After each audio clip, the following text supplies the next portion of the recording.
নাবিকে আমরা দেখিনি। 20,000 30,000 আমরা দান করতে থাকি।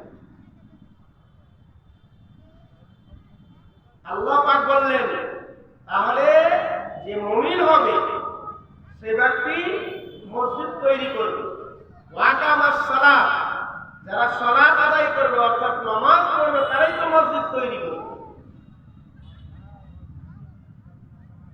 তারপরে এলো আল্লাহ পাক বললেন ওয়াতাজ যাকাত,